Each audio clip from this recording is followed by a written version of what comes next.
السلام علیکم ورحمۃ اللہ وبرکاتہ۔ شہ نشین پر تشریف فرما گجرات پردیش کے مجلس اتحاد المسلمین کے صدر میرے بھائی جناب صابر کابلی والا صاحب، مولانا ارشد صاحب، مولانا عبدالرشید صاحب، مولانا جناب مصطفیٰ بھائی صاحب، جناب طاہر بھائی صاحب، کلپیش بھائی صاحب، بلوند بھائی صاحب، پردیپ پرمار صاحب، بانسکانتا کے مجلس کے صدر حمزہ صاحب، پاٹن کے مجلس اتحاد المسلمین کے صدر امتیاز صاحب، معزز حاضرین اکرام، بزرگان ملت، میرے نوجوان ساتھیوں، میں آپ تمام کا شکریہ ادا کرتا ہوں کہ آپ نے اپنا قیمتی وقت نکال کر آج کے اس مجلس اتحاد المسلمین کے جلسے میں آپ نے شرکت کی۔ آپ اتنی بڑی تعداد میں اس جلسے میں آئے ہیں، میں آپ کا شکریہ ادا کرتا ہوں، اور مجھے یقین ہے کہ انشاءاللہ تعالی آپ لوگوں کی یہ والہانہ محبت ضرور انشاءاللہ تعالی ایک رنگ لائے گی، اور مجھے پورا یقین ہے کہ انشاءاللہ تعالی آپ لوگوں کی یہ وابستگی مجلس اتحاد المسلمین سے آنے والے اسمبلی اور ودھان سبھا کے چناؤ میں یہاں سے آپ اپنی دعاؤں سے، اپنی محنت سے، اپنی محبت سے مجلس اتحاد المسلمین کے امیدوار کو آپ کا ایک حقیقی نمائندہ بنا کر گجرات کی ودھان سبھا میں بھجائیں گے۔ میرے عزیز دوستوں اور بزرگوں، میں آپ سے گزارش کرنے آیا ہوں کہ گجرات ودھان سبھا کے چناؤ آ رہے ہیں۔ میں آپ سے یہی بتانے آیا ہوں کہ آپ متحدہ طور پر اپنے ایک ووٹ کا استعمال کریے، اور ظاہر ہے گجرات اور ملک کے حالات سے آپ مجھ سے بہتر واقف ہیں، مگر میں اپنی بات کو شروع کرنے سے پہلے، کسی شاعر نے بڑا خوب کہا تھا کہ کانپتا ہے دل تیرا اندیشے طوفان سے کیا، کانپتا ہے دل تیرا اندیشے طوفان سے کیا، ناخدا تو، بحر تو، کشتی بھی تو، ساحل بھی تو، نکل کر صحرا سے جس نے روما کی سلطنت کو الٹ دیا تھا، سنا ہے میں نے قدسیوں سے یہ وہ شیر پھر ہوشیار ہو گیا ہے۔ تو میرے عزیز دوستوں اور بزرگوں، حالات سے مقابلہ کرنا، حالات سے سمجھوتا نہیں کرنا، یہی ہم کو ہمارے بزرگوں سے درس دیا گیا۔ یقیناً نامصائب حالات ہیں، مگر اگر ہم حالات سے سمجھوتا کر لیں گے اور اللہ کی رسی کو مضبوطی سے نہیں تھامیں گے تو پھر حالات خراب سے خراب ہوتے جائیں گے۔ اسی لیے ہم تمام کو یہ کوشش کرنی ہے کہ ہم اپنے رب سے اپنے رشتے کو مضبوط کریں اور حالات سے سمجھوتا نہیں کریں۔ حکمت کے نام پر بزدلی کے مظاہرے ہم اب نہیں کر سکتے۔ اب ہم جب دیکھ چکے ہیں کہ جو لوگ اس ملک سے ہماری تہذیب اور تمدن کو مٹانا چاہتے ہیں، ہم جان چکے ہیں ان کے ارادے کیا ہیں، تو میرے عزیز دوستوں اور بزرگوں، یاد رکھیے کہ اگر ہم ایسے حالات میں متحد ہو کر اپنی ووٹ کی طاقت کی بنیاد پر اپنے صحیح نمائندوں کو کامیاب کریں گے تو ہم اس طوفان کا رخ بدل سکتے ہیں۔ جو طاقتیں ہماری تہذیب اور تمدن کو مٹانا چاہتی ہیں، ہم ان کو ان کے اس ناپاک عزائم میں ان کو شکست دے سکتے ہیں۔ نمائندہ ہمارا چاہے کوئی مسلمان ہو، دلت ہو، یا ہمارا ہندو یا او بی سی بھائی ہو، نمائندہ ہمارا ہو جو ہماری تکلیف کو سمجھ سکے، جو ان خطرات کو ہم سے دور کر سکے، جو ایوان میں جائے تو ہماری آواز بن کر جائے، اور ایسا نہیں کہ جس پر ہم نے بھروسہ کیا، جس کے لیے ہم نے محنت اور قربانی کی، جس کے لیے ہم نے اپنا پیسہ اور پسینہ بہایا، وہ جیتنے کے بعد ہمارے بھروسے کو ٹھیس پہنچائے، بلکہ کامیابی کے بعد وہ ہم کو دھوکہ دے دے۔ تو اسی لیے میری آپ سے گزارش ہے کہ اب کے بار آپ مجلس اتحاد المسلمین کو ایک موقع دیجئے۔ برسوں آپ نے مختلف پارٹی کے مختلف کینڈیڈیٹ اور نیتاؤں کو کامیاب کیا۔ آج اسد الدین اویسی آپ کے سامنے آ کر میں آپ سے التجا کر رہا ہوں، گزارش کر رہا ہوں کہ آپ میری جھولی میں اپنے اتحاد کو ڈال دیجئے۔ میں آپ سے کوئی دولت مانگنے نہیں آیا ہوں، میں کبھی بھی کہ آپ سے کسی دولت کی مانگ کو نہیں کروں گا۔ میں صرف آپ سے ایک تڑپ لے کر آیا ہوں آپ کے درمیان میں کہ یہ وقت میرے عزیز دوستوں، میرے بزرگوں، ہم کو اپنی آواز کو، سیاسی آواز کو مضبوط کرنا ہے۔ اگر آج ہم انتشار کا شکار ہو جائیں گے اور ہماری آواز اٹھانے والا کوئی نہیں ہوگا تو پھر یہ خطرات ہمارے اور قریب ہوتے جائیں گے۔ اس بات کو میں پہلے بھی یہاں پر کھڑے ہو کر آپ کے درمیان میں کہہ چکا ہوں اور پھر کہہ رہا ہوں، کسی پارٹی کو حکومت میں آنے سے روکنا یا اقتدار پہ آنے پہ روکنا یہ ہمارے بس کی بات نہیں ہے۔ یہ ایک تلخ حقیقت میں آپ کے سامنے بیان کر رہا ہوں، اور ہو سکتا کہ بہت سے لوگ میری اس بات سے خفا بھی ہوں گے، ناراض بھی ہوں گے، مگر میں سچائی کو بیان کر رہا ہوں۔ اگر میں جھوٹ بول کر آپ سے واہ حاصل کروں گا اور آپ بعد میں کہیں گے کہ اس شخص نے ہمارے درمیان میں کھڑے ہو کر ہم کو سبز باغ دکھایا، ہم کو سچائی اور حقیقت سے واقف نہیں کروایا۔ آپ جانتے ہیں کہ 30 سال سے بھاجپا کی سرکار گجرات میں بن رہی ہے۔ اس کا ذمہ دار کون ہے میرے عزیز دوستوں، میرے بزرگوں؟ کیا اس کا ذمہ دار اسد الدین اویسی اور صابر کابلی والا ہے؟ اس کا ذمہ دار اگر ہے تو کانگریس پارٹی ہے۔ آپ نے ان کو اس امید پر ووٹ دیا تھا کہ یہ فرقہ پرست طاقتوں کو روک پائیں گے، مگر میرے عزیز دوستوں اور بزرگوں، 30 سال ایک لمبا عرصہ ہو چکا ہے۔ 30 سال آپ نے جن پر بھروسہ کیا، اعتماد کیا، وہ تو آپ کے بھروسے کو نہ صرف توڑے بلکہ ہماری پیٹھ پر خنجر گھونپا۔ آپ دیکھتے ہیں کہ کانگریس میں اتنی اب طاقت نہیں رہی، گجرات ہو یا پورا دیش ہو، کہ وہ بھاجپا یا فرقہ پرست یا فاشسٹ طاقتوں کو روک سکے۔ 30 سال میں وہ روک نہیں پائے، اور آج جب مجلس اتحاد المسلمین گجرات کے انتخابات میں حصہ لے رہی ہے تو مجھ پر اور میری جماعت کے اراکین پر بوکھلاہٹ کا شکار ہو کر جھوٹے الزامات لگا دیے جاتے ہیں۔ میرے عزیز دوستوں اور بزرگوں، آج صبح میں معلوم ہوا کہ گجرات کی بھاجپا کی سرکار اس بات کا فیصلہ لیا ہے کہ وہ گجرات میں یونیفارم سول کوڈ بنانے کے لیے کمیٹی کو تشکیل دیں گے، یکساں سول کوڈ بنائیں گے۔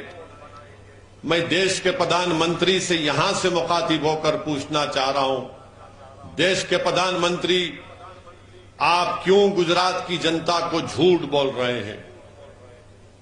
آپ ہی کی سرکار نے سپریم کورٹ میں ایک مقدمہ آیا تھا یکساں civil code, uniform civil code کے بارے میں، تو مودی سرکار نے سپریم کورٹ کو یہ بتایا کہ یکساں سول کوڈ کو بنانا سینٹرل گورنمنٹ کا، مرکزی حکومت کا کام ہے۔ ریاستی حکومت یکساں سول کوڈ کو نہیں بنا سکتی ہے.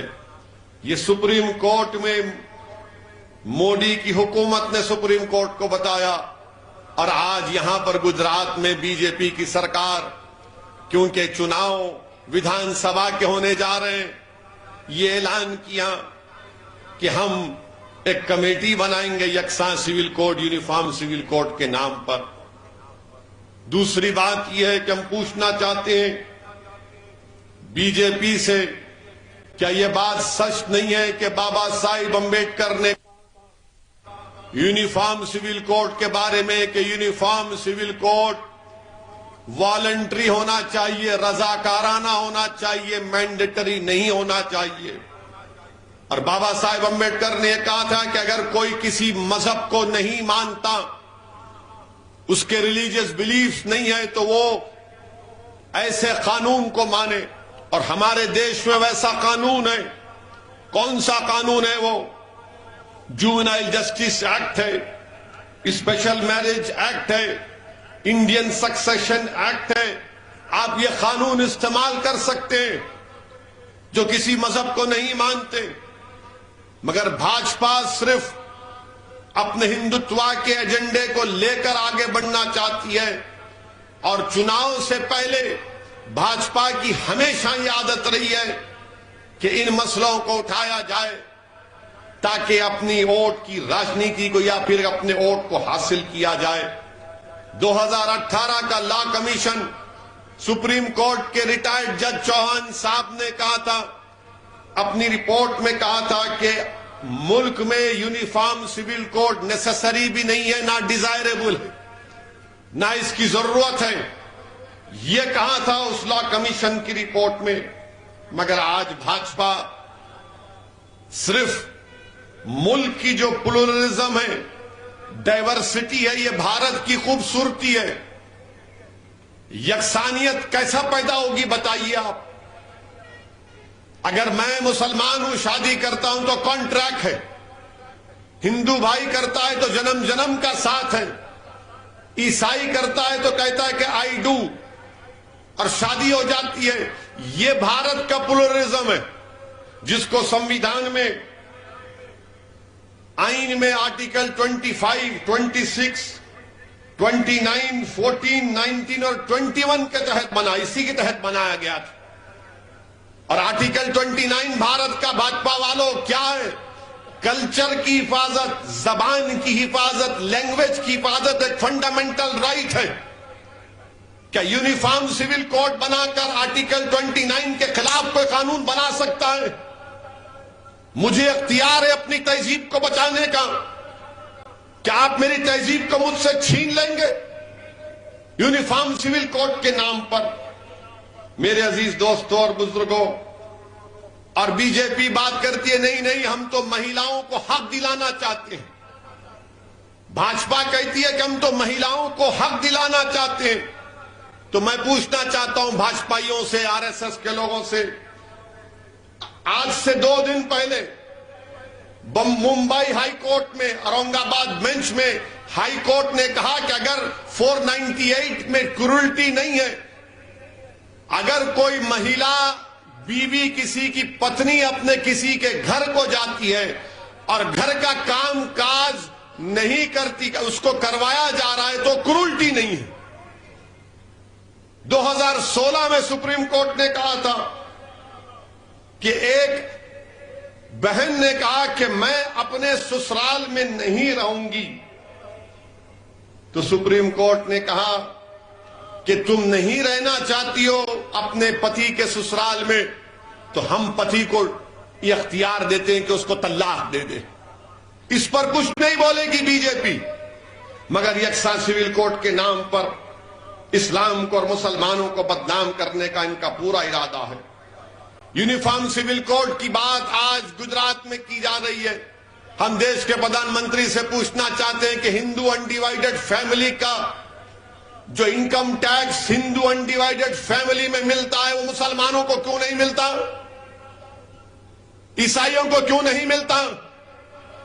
کیا یہ سمویدھان بھارت کے آئین کی رائٹ ٹو ایکوالٹی کے خلاف نہیں ہے؟ کہ اب مسلمانوں کو ٹیکس ریبیٹ انکم ٹیکس میں نہیں ملتا. اور آپ کو معلوم میرے عزیز دوستوں اور بزرگوں 2015 اور 16 میں 3064 کروڑ روپے کا انکم ٹیکس کم کیا گیا تھا ہندو انڈیوائیڈڈ فیملی ایکٹ کے نام پر. مجھے کیوں محروم کر دیا گیا اس سے بتاؤ. آپ بات کرتے ہیں یونیفارم سول کوڈ کی. اور پھر دوسرا special marriage act section 21A جو شادی کا پروٹیکشن دیتا ہے, انہیریٹنس کا دیتا ہے, مگر آپ نے مسلمانوں کو اس سے مستثنا رکھ دیا. کیوں؟ اس کا جواب دیجئے. اور پھر میرے عزیز دوستوں اور بزرگوں یہ بولیں گے کہ نہیں مہیلاؤں کو حق ملنا ہے. کیا بولتے ہیں کہ یونیفارمٹی لانا ہے, ایک روپتا اور سمانتا. تو پھر بتاؤ بھارت میں 84% جو چائلڈ میرجز ہوئی ہیں وہ کیا مسلمانوں کی تھی؟ کس کی تھی بتاؤ آپ. بی جے پی نہیں بتائے گی آپ کو. بی جے پی یہ بھی نہیں بتائے گی آپ کو کہ 2000 سے 2019 تک 90 لاکھ بچیاں فیمیل انفینٹیسائیڈ میں ماری گئیں. 90 لاکھ. کتنے مسلمان سے بتاؤ اس میں بھاجپا والوں. تم یونیفارمٹی ایکوالٹی کی بات کرتے ہو, میں تم سے پوچھ رہا ہوں 2000 سے 2019 90 لاکھ بچیاں فیمیل انفینٹیسائیڈ میں ماری گئی ہیں. مسنگ کہتے ہیں ان کو, مسنگ ہے. کتنے مسلمانوں کی تھی بتاؤ. دیش کے پردھان منتری آپ بتاؤ. امت شاہ کتنے مسلمان بچیاں تھی اس میں بتاؤ. مجھ پر تو الزام لگتا ہے نا کہ میں بھڑکاؤ بھاشن دیتا ہوں. میں اعداد و شمار فیکٹس بتا رہا ہوں. بھاجپا والوں کل تک جواب دے دو. میں کل بھی احمد آباد میں ہوں اور زندگی باقی رہی تو آتا رہوں گا گجرات کو. اب آپ بتائیے نیشنل فیملی ہیلتھ سروے یہ بات کرتے ہیں کہ ایک روپتا اور سمانتا کی بات بھاجپا کرتی ہے. تو بتاؤ ایک روپتا اور سمانتا کے نام پر نیشنل فیملی ہیلتھ سروے نے کیا کہا کہ ایک مرد شادی شدہ رہتے ہوئے اپنی شادی سے باہر کتنی خواتین سے جمع کیا, جس کو انگریزی میں کہتے ہیں انٹر کورس. تو معلوم ہوا کہ 2.2 مین نمبر ہے ہمارے ہندو بھائیوں کا, سکھ اور کرسچین کا 1.9 ہے, بدھسٹ اور مسلمانوں کا 1.7 آن این ایوریج, سب سے کم جین بھائیوں کا. اچھا کس نے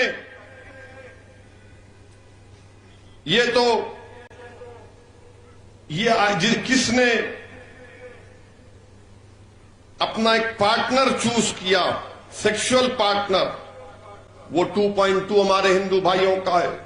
اچھا جمع کس سے کیا تو معلوم ہوا کہ 7.8 ہمارے بدھسٹ بھائی, ہندو بھائی 4%, کرسچین 3.8, مسلمان 2.6. بی جے پی مسلمانوں کو بدنام کرتی ہے کہ دبا کے 2 شادیاں 3 شادیاں کرتے ہیں. بی جے پی والے یہ نہیں جانتے کہ ہم ایک میں پریشان رہتے ہیں گھر میں, اسی لیے سب آ کر بیٹھے ہیں یہاں پر. بولتے نہیں 2 کرتے, 3 کرتے, 4. اچھا کتنے کرتے مسلمان, جس کو انگریزی میں بولتے پالیگمی. 1.9 مسلمان پالیگمی میں, ہمارے ہندو بھائی میں 1.2. کتنا فرق ہے؟ زیادہ نہیں ہے, مگر ایک فرق ضرور ہے. اگر کوئی مسلمان کی دوسری بیوی ہے تو وہ بیوی ہے نا, اور اس کو مینٹیننس ملتا ہے اگر وہ ناراض ہوتی ہے تو. اس پر نہیں بولیں گے. اب جس کے گھر میں بیوی ہے اسی کو معلوم کیا ہوتا ہے, جس کے پاس نہیں ہے اس کو کیا معلوم. تو یہ یونیفارم سول کوڈ کے بارے میں ہمارے گھر میں ہے, اس لیے مائیں بھاگ کے گجرات کو. میرے عزیز دوستوں اور بزرگوں، یہ یونیفارم سول کوڈ اور پھر بھاجپا کے لوگ بولتے ہیں کہ مسلمان جو ہے بچے بہت پیدا کر رہے ہیں، بیویاں بہت ہیں، بچے بہت ہیں۔ اب یہ مودی سرکار کا ریکارڈ آپ کے سامنے رکھ رہا ہوں۔ T F R rate, total fertility rate مسلمانوں کا 1992 میں 4.4 تھا، وہ گر کر آج 2019-20 میں 2.2 ہو چکا ہے۔ سب سے زیادہ اگر ٹی ایف آر ریٹ کسی کا گرا ہے تو مسلمانوں کا گرا ہے، مگر ہم کو روز میڈیا کے ذریعے یہ بمبارڈ کیا جاتا ہے، تم بہت بچے پیدا کر رہے ہیں۔ ارے کہاں پیدا کر رہے ہیں؟ یہ تمہارا ڈیٹا جھوٹا ہے کیا؟ مودی سرکار کا اعداد و شمار ہے۔ اور پھر ایک اور بات بولتے ہیں، آپ کو معلوم سب سے زیادہ کانٹراسیپٹیو پلز کون کھاتے ہیں؟ مسلمان۔ یہ مودی سرکار نیشنل فیملی ہیلتھ سروے کا ڈیٹا ہے، کیونکہ اب چناؤ آ رہا ہے، یہ سب شروع ہو جائیں گے، یہ سب شروع ہو جائیں گے، تو ابھی سے بول رہا ہوں میں تاکہ ان کو معلوم ہو سکے۔ اور پھر گجرات میں کتنا ٹی ایف آر ریٹ مسلمانوں کا 2.1، ہمارے ہندو بھائیوں کا 1.8۔ اب آپ بتائیے، ایسا دکھاتے ہیں ٹی وی میڈیا پر مودی کے اشارے پر کہ پوری آبادی کے ذمہ دار ہم ہی ہیں، یعنی پوری آبادی جو دیش کی 130 کروڑ جنتا ہے وہ ہماری وجہ سے ہے۔ مانے ٹی ایف آر پھر کیا ہے بتائیے؟ گجرات کا بتا رہا ہوں۔ اور پھر آپ کو معلوم کہ 1000 مرد پر گجرات میں کتنی بچیاں ہیں؟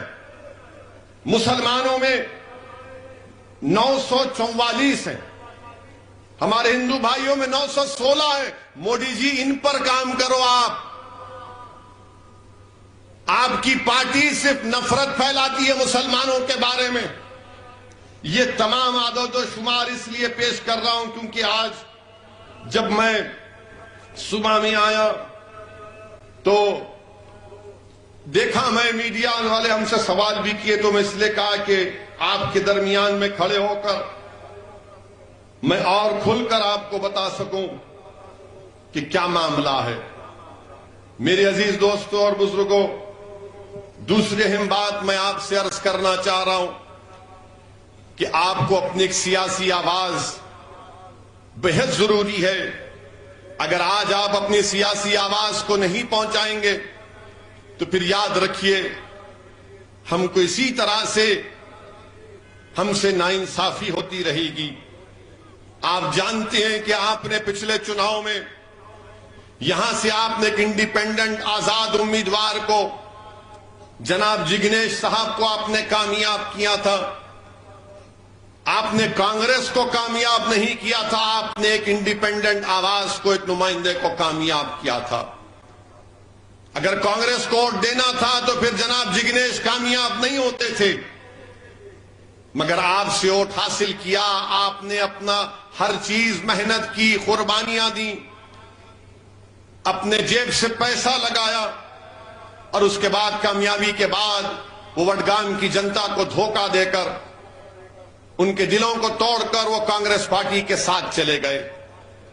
میری آپ سے گزارش ہے کہ آپ اس بار مجلس کے امیدوار کو کامیاب کریے، اور مجلس کا امیدوار کون ہوگا جناب صابر بھائی صاحب اس کا طے کریں گے، مگر مجھے یقین ہے کہ یہاں کے ذمہ داروں سے مشورہ بھی کریں گے۔ آج شام میں علماء سے ہماری میٹنگ ہوئی تھی، معزز علماء کرام سے، ان کے سامنے بھی میں نے یہ گزارش کی کہ آپ بتائیے، آپ اپنی رائے دیجئے، اور مجھے یقین ہے کہ جناب صابر بھائی آپ تمام لوگوں سے مشورہ کریں گے۔ آپ نے جس کو کامیاب کیا، انہوں نے اس ویدھان سبھا کے لیے، اس اسمبلی حلقے کے لیے کیا ڈیولپمنٹ کا کام کیا۔ یہاں پر ہیلتھ سینٹر برابر نہیں ہے، گورنمنٹ کے اسپتال برابر نہیں ہے، ڈرینیج لائن کا ناقص انتظام ہے، کچروں کے ڈھیر لگے ہوئے ہیں۔ میری آپ سے گزارش ہے کہ آپ مجلس کو ایک موقع دیجئے۔ میں نے علماء کرام کے سامنے کھڑے ہو کر اس بات کو کہا، اور آج بھی کہہ رہا ہوں کہ اگر اللہ نے چاہا کہ یہاں سے مجلس کا نمائندہ کامیاب ہوگا تو انشاءاللہ تعالی میری کوشش ہوگی کہ میں وقتاً فوقتاً آپ کے درمیان میں اس نمائندے کو لے کر آؤں، آپ سے بات کروں اور پوچھوں اس سے کہ بھائی کیسا کام ہو رہا ہے۔ یہاں سے ہمارا امیدوار کامیاب ہوگا تو میں وڈگام کی ترقی کی ذمہ داری اسد الدین اویسی لیتا ہے۔ آپ میرا یقین کریے اور آپ متحد ہو کر آپ مجلس کے نمائندے کو کامیاب کریے۔ میرے عزیز دوستوں اور بزرگوں، لوگ اکثر یہ پوچھتے ہیں ہم سے کہ بھائی گجرات میں 3 مسلم اقلیت کے الپسنکھیک سماج کے لوگ کامیاب ہوئے۔ میں ان سے کہنا چاہ رہا ہوں کہ 3 پر کیوں رک جاتے ہیں آپ؟ جتنی الپسنکھیک سماج کی گجرات میں آبادی اتنی ہمارے پٹیل بھائیوں کی آبادی ہے۔ ان کے 40 سے زائد ان کے ودھائک کامیاب ہو سکتے ہیں، تو ہم کیا صرف 3 کے لالی پاپ کو کب تک چوستے رہیں گے؟ میرے عزیز دوستوں اور بزرگوں، جب تک آپ کی کوئی سیاسی آواز نہیں ہوگی آپ کی تکلیف کو بھی نہیں دیکھا جا سکتا۔ مثال کے طور پر اگر یونیفارم سول کوڈ کو لانے کی بات گجرات میں بھاجپا کر رہی ہے تو ان سے ہم پوچھنا چاہتے ہیں پھر گجرات سے ڈسٹربڈ ایریاز ایکٹ کیوں نہیں نکالتے آپ؟ یکسانیت اگر پیدا کرنا ہے تو نکالو۔ اگر کوئی مسلمان گھر خریدنا چاہتا ہے تو کلکٹر ڈی ایم سے پرمیشن نہیں ملتا۔ یکسانیت اس میں نہیں ہے، یکسانیت یونیفارمٹی اس میں نہیں ہے کہ مسلم علاقوں میں کوئی ڈیولپمنٹ نہیں ہوتا ہے، کچرے کے انبار لگا دیے جاتے ہیں۔ ارے یکسانیت اس میں پیدا کرو نا۔ یونیفارمٹی اگر پیدا کرنا ہے، یکسانیت پیدا کرنا ہے تو انصاف میں یکسانیت پیدا کرو۔ تم انصاف میں بھی یکسانیت نہیں پیدا کر سکتے۔ جن بچوں کو کھیڑا میں لا کر مارا گیا کیا ان مسلمانوں کی عزت نہیں تھی؟ اگر انہوں نے جرم کیا تو پھر پولیس کس لیے ہے، کورٹ کس لیے ہے، جیل کس لیے ہے، آئی پی سی کس لیے ہے، سی آر پی سی کس لیے ہے؟ مگر اگر ان بچوں نے گناہ کیا تو آپ نے مسلم علاقے میں ان بچوں کو لا کر سرے بازار مجمع کو بٹھا کر ان کا ایک تماشا بنایا گیا، ان کی بے عزتی کی گئی، ان کو لٹھوں سے مارا گیا۔ واہ مودی جی، یہی تو آپ کا سب کا ساتھ، سب کا وکاس اور سب کا پٹائی کا معاملہ ہے۔ بتائیے آپ کے ساری دنیا کے سامنے ان بچوں کو کیا گزر رہی ہوگی کہ پورا مجمع بیٹھا ہوا ہے اور ہم کو مارا جا رہا ہے۔ آپ دل پہ ہاتھ رکھ کر تھوڑی دیر کے لیے تصور کی دنیا میں جائیے۔ اگر وہ آدمی، وہ بیٹا آپ کا بچہ، آپ کا بیٹا ہوتا، آپ کا بھائی ہوتا، آپ کا باپ ہوتا تو کیا گزر رہی ہوگی ان لوگوں پر کہ سب کے سامنے ہم کو رسوا کیا گیا، ذلیل کیا گیا ہم کو۔ یہ انصاف ہے کیا؟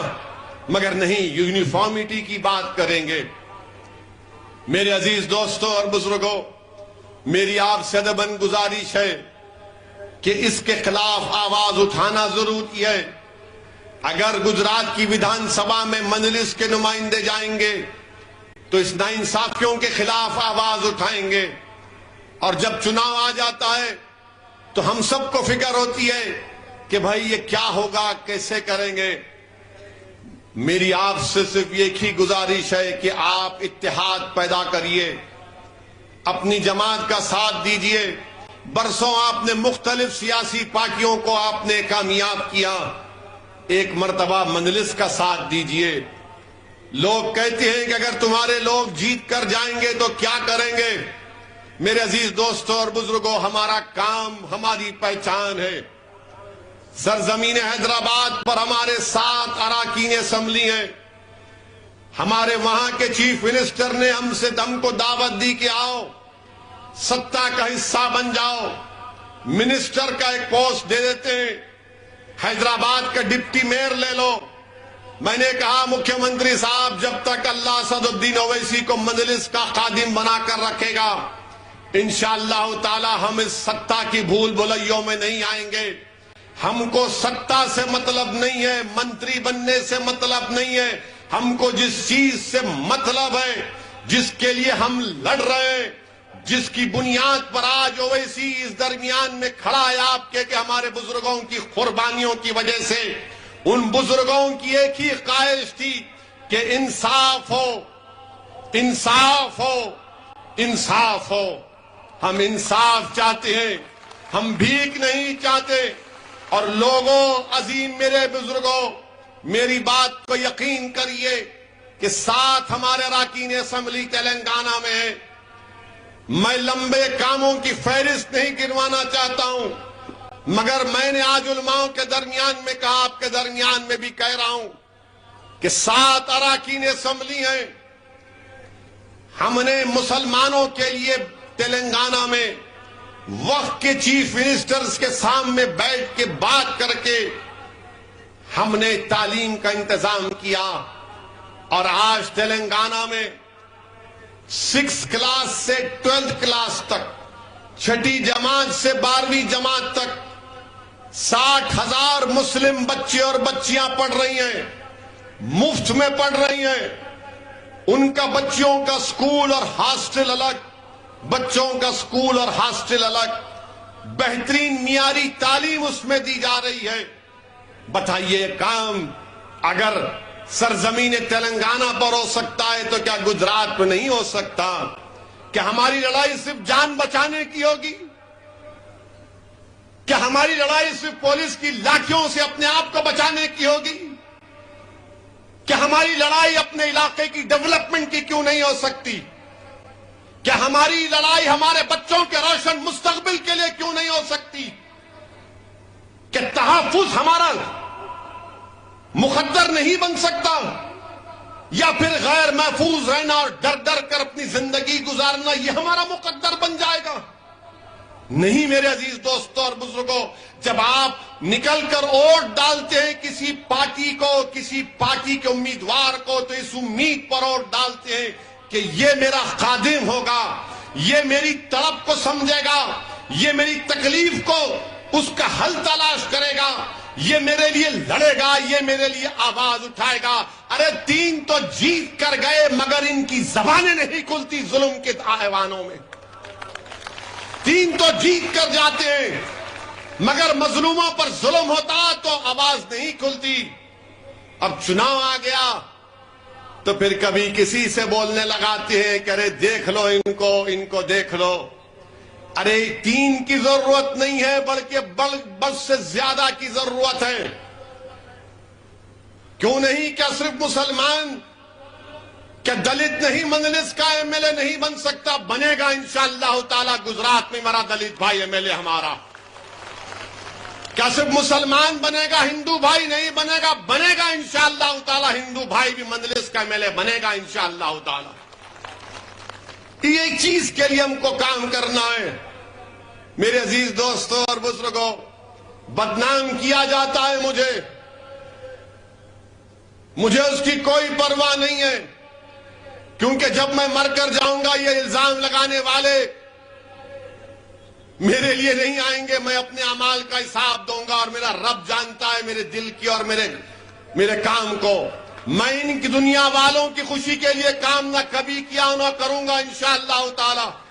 میرا مقصد مجھے معلوم، میں جانتا ہوں کہ بھارت کی جمہوریت میں، بھارت کی لوک شاہی میں جس سمویدھان کو بابا صاحب امبیڈکر نے بنایا، اور امبیڈکر نے مظلوموں کو پیغام دیا کہ چاہے وہ مسلمان ہو، دلت ہو، آدیواسی ہو، غریب ہو، کمزور ہو، دیکھو سمویدھان تو میں نے تم کو دے دیا، مگر اگر برابری حاصل کرنا ہے، بھائی چارگی حاصل کرنا ہے، عزت کو حاصل کرنا ہے، تو تم کو سیاسی طاقت کو حاصل کرنا پڑے گا۔ جب تک آپ سیاسی طاقت حاصل نہیں کریں گے کچھ نہیں ہوگا۔ اور یاد رکھو، امبیڈکر نے صحیح کہا تھا، جب میڈیا کے لوگوں نے آج ہم سے سوال کرتے کہ 3 ہے، 3 کا کیا کرو گے، اس وقت امبیڈکر سے بھی پوچھا تھا کہ اتنے 90 سے زیادہ دلت لوک سبھا میں جیت کر جاتے ہیں، اور بابا صاحب آپ دلت سماج کی سیاسی طاقت کے لیے بات کرتے ہیں، اتنے بڑی تعداد میں لوگ ہیں، تو بابا صاحب امبیڈکر نے کہا کہ ہاں اتنی بڑی تعداد میں جیت کے تو جاتے ہیں، مگر وہ اپنا منہ کب کھولتے جب ان کو انگڑائی لینا ہے۔ یہی حال ہمارا کر کے رکھ دیے۔ اگر بھارت میں جمہوریت ہے، لوکشاہی ہے، سمویدھان ہے، مگر بھارت کی سیاست کی ایک تلخ حقیقت میں بتا رہا ہوں، مسلمانوں کو، ہمارے دلت بھائیوں کو، آدیواسیوں کو سمجھنا پڑے گا، غریبوں کو، کمزوروں کو، مظلوموں کو سمجھنا پڑے گا کہ آج بھارت کی راجنیتی میں غریب، مظلوم، مسلمان، دلت، آدیواسی کی، کمزوروں کی کوئی اہمیت نہیں ہے۔ جس کے پاس دولت ہے وہی تو M L A M P بن کے جا رہا ہے، وہی تو جیت کر جا رہا ہے۔ جب وہ جیت کر جاتا ہے تو کیا اس کے دل میں غریب کی، کمزور کی محبت ہوگی؟ کیا اس کے دل میں کمزور کو طاقتور بنانے کا ارادہ ہوگا؟ کیا اس کے دل میں یہ جذبہ ہوگا کہ میں ان لوگوں کو جو نیچے ان کو اٹھا کر آسمانوں پر کھڑا کر دوں گا؟ وہ تو یہی دیکھے گا کہ میں دولت کی طاقت پر جیت کر آیا ہوں، تو میں اپنی طاقت کو مضبوط کروں گا، اس میں اضافہ کروں گا۔ میں بھارت کے مسلمانوں سے اپیل کر رہا ہوں، سن لو میری اس بات کو، آپ کو شاید پسند نہ آئے مگر سچائی بیان کر رہا ہوں کہ آج بھارت کی راجنیتی میں مسلمانوں کی کوئی اہمیت نہیں ہے، کوئی اہمیت نہیں ہے۔ آپ کے ووٹ کی بھی اہمیت نہیں ہے، کیونکہ جو اپنے آپ کو سیکولر کہتے ہیں، جو صحیح معنوں میں بی جے پی کے برابر فرقہ پرست ہیں، یہ پوری پارٹیاں یہ جانتی ہیں کہ آج مسلمانوں کو جا کر بولنے کی ضرورت نہیں ہے، مسلمان خود B J P R S S کے ڈر سے ہم کو ووٹ دے دے گا۔ بتاؤ کیا یہ آپ کی حیثیت ہو چکی ہے کہ اپنے ساتھ کھڑا کر کے ایک فوٹو نہیں لینا چاہتے، اپنے منچ پر نہیں بٹھاتے مسلمانوں کو؟ میرے عزیز دوستوں اور بزرگوں، یہ تلخ حقیقت ہے، یاد رکھیے۔ بلقیس بانو کا مسئلہ آیا، کتنوں نے بلقیس بانو کے انصاف کا مطالبہ کیا؟ سب خاموش ہو گئے، سب گونگے پڑ گئے۔ یہی آپ پارٹی کے ایک لیڈر سے کسی ایک میڈیا کے شخص نے پوچھا کہ بلقیس بانو، تو اس نے کہا بلقیس بانو نہیں، ہم سکول اور کلاس روم کی بات کریں گے۔ بتاؤ کیا بلقیس بانو مسلمانوں کا مسئلہ ہے؟ بلقیس بانو بھارت کا مسئلہ ہے، بھارت کی مہیلاؤں کا انصاف کا مسئلہ ہے، مگر بلقیس بانو کے انصاف کی بات نہیں کی جاتی۔ اس لیے نہیں کی جاتی کہ مسلمان ہیں، اور جب میں بولتا ہوں تو مجھے بدنام کیا جاتا ہے، اور جو لوگ گونگے بن جاتے ہیں، جو لوگ خاموش ہو جاتے ہیں، اور الیکشن جب آتا ہے تو آپ ان کو ووٹ دیتے ہیں اور مجھے سزا دیتے ہیں۔ یہ کون سا انصاف ہے آپ بتائیے؟ کہ جو ہر مسئلے میں آپ کے لیے بولنے والی جماعت ہے۔ ٹرپل طلاق کا مسئلہ آیا، ایوان پارلیمنٹ کو ہم نے ہلا کر رکھ دیا اپنے دلائل سے۔ یو اے پی اے کا قانون کا مسئلہ ہم نے مخالفت کی، ہر مسئلے میں ہم نے سچائی کو بیان کیا، مگر جب چناؤ آتا ہے تو جو لوگ دغا باز ہیں، جو لوگ دھوکہ دیتے آتے ہیں، آپ ان کو انعام دے دیتے ہیں۔ آپ کا اختیار ہے، آپ دو۔ اگر آپ سمجھتے ہیں کہ سچائی کو بیان کرنے کے اوپر، بلقیس بانو کے انصاف کے اوپر اویسی کو سزا ہم دیں گے تو دو، آپ میرے بھائی ہیں، میں آپ کا خادم ہوں۔ اگر آپ یہ سمجھتے ہیں کہ بچوں کو لا کر سرے بازار پیٹا گیا اور اس بچوں کی تکلیف کو بیان کیا اویسی نے، تو ہم اس کو سزا دیں گے، اور جو خاموش بیٹھے ہوئے تھے ہم ان کو انعام دیں گے، تو دو، یہ آپ کا جمہوری حق ہے۔ مگر میرے عزیز دوستوں اور بزرگوں، جو لوگ خاموش ہیں وہ آپ کا مذاق اڑا رہے ہیں، جو لوگ خاموش ہیں وہ آپ کا استحصال کر رہے ہیں، جو لوگ خاموش ہیں وہ آپ کی بربادی کے افسانے پلاننگ بنا رہے ہیں، جو لوگ خاموش ہیں وہ ہمیشہ کے لیے آپ کو خاموش کرنا چاہتے ہیں۔ اسی لیے یہ دیوان آپ کے درمیان میں کھڑے ہو کر پکار کر کہہ رہا ہے کہ بھارت کی لوکشاہی میں اگر انصاف کو حاصل کرنا ہے، اپنے حق کو حاصل کرنا ہے، جس کا ذمہ، جس کی گارنٹی بھارت کے سمویدھان نے ہم کو دی ہے، تو کیا خاموش بیٹھنے سے ہوگا؟ اٹھو، ایک کوہرام مچا دو۔ میرے عزیز دوستوں اور بزرگوں، یہی بات مجھے آپ تک کہنا تھا کہ آپ اپنے ووٹ کی اہمیت کو سمجھیے. مجلس کا ساتھ دینا نہیں دینا یہ آپ کا جمہوری اختیار ہے، مگر میرا کام یہ ہے کہ آپ کے درمیان میں کھڑے ہو کر میں آپ کے سامنے ان باتوں کو رکھوں، آپ سے التجا کروں، آپ کو سمجھانے کی کوشش کروں. میرے الفاظ میں اتنی طاقت نہیں ہے، میں گناہگار ہوں کہ آپ کے دل کو موڑ سکوں، مگر میرا ایمان یہ کہتا ہے، میرا ماننا یہ ہے کہ دلوں کو موڑنے والا رب کائنات ہے. اللہ ہی آپ کے دلوں کو موڑے گا انشاءاللہ تعالی، اللہ ہی آپ کے دلوں کو موڑے گا. میرے عزیز دوستوں اور بزرگوں، آج بھاجپا کے پاس دکھانے کے لیے کوئی مدعا نہیں ہے. مہنگائی آسمانوں کو چھو رہی ہے، پیٹرول ڈیزل اتنا مہنگا ہو چکا ہے کہ لوگ پریشان ہیں. نوجوانوں کا، یواؤں کا بے روزگاری ان کا مقدر بن چکا ہے، نوکری نہیں مل رہی ہے. تو دیش کے پردھان منتری آ کر کہتے ہیں کہ ہم یونیفارم سول کوڈ کے لیے کمیٹی بنائیں گے.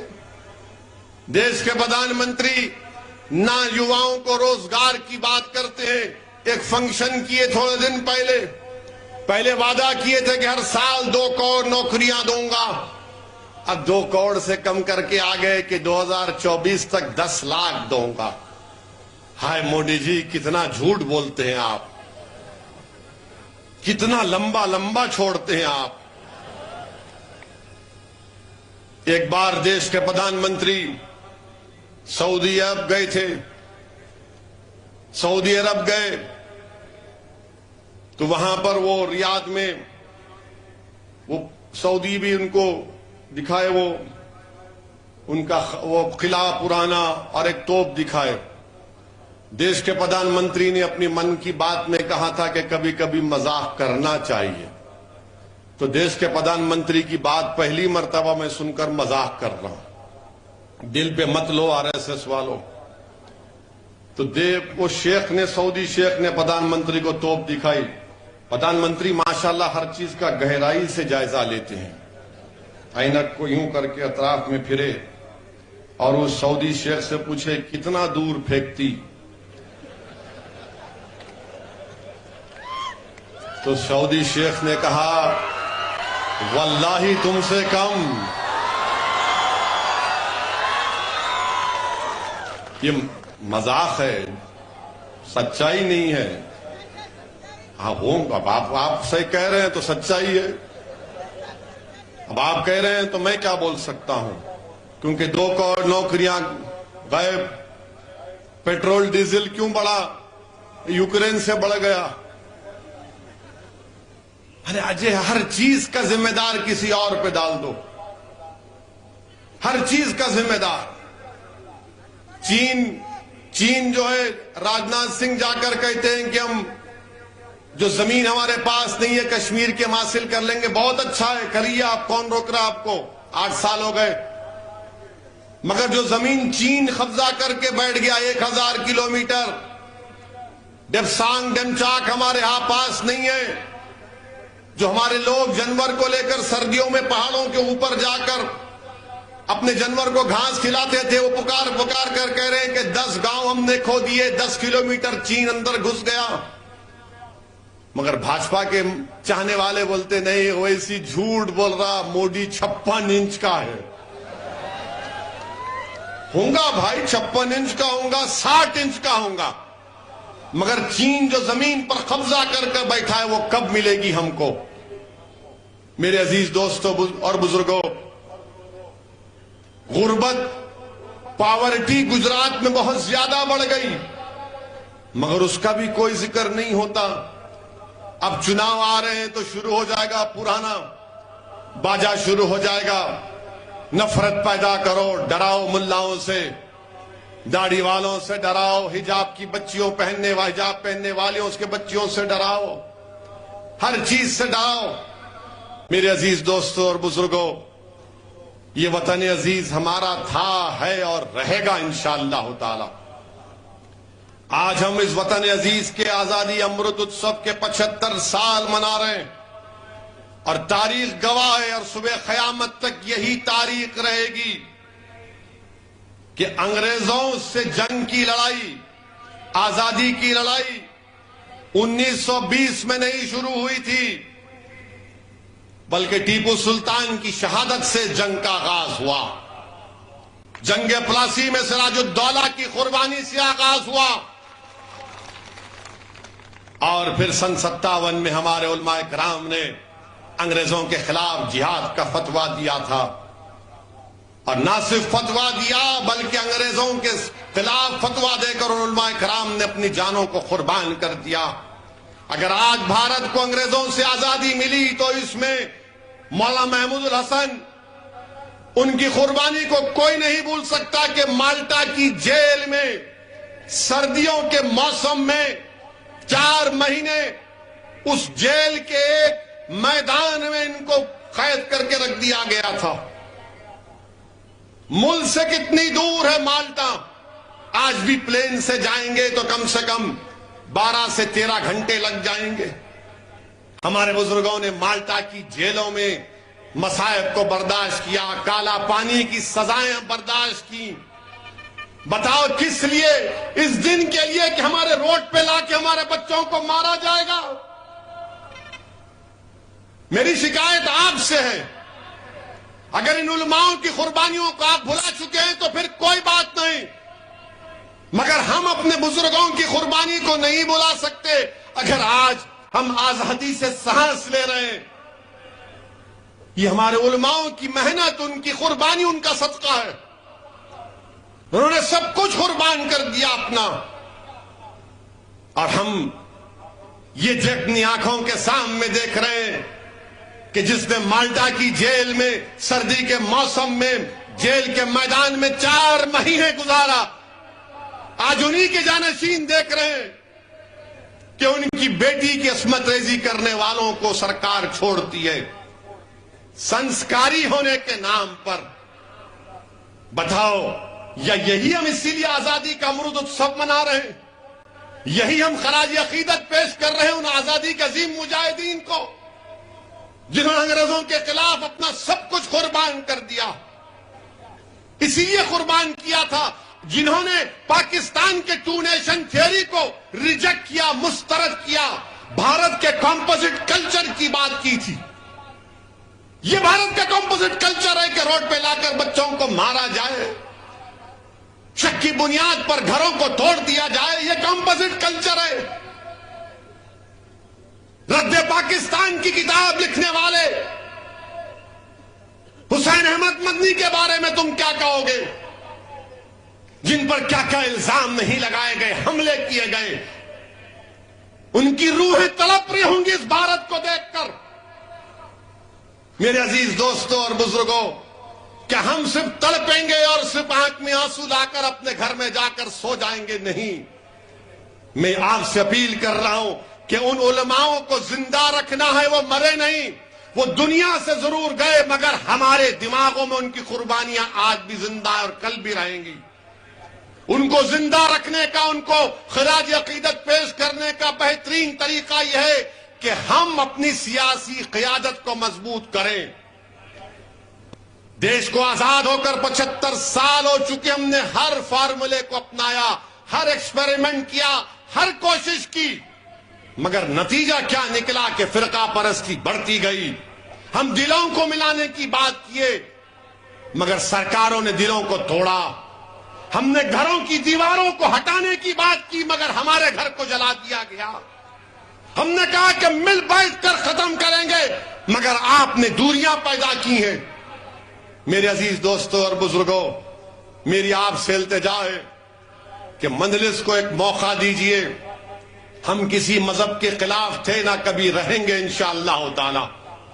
اسد الدین اویسی کی فطرت میں نہیں ہے کسی مذہب کے خلاف جانے کی۔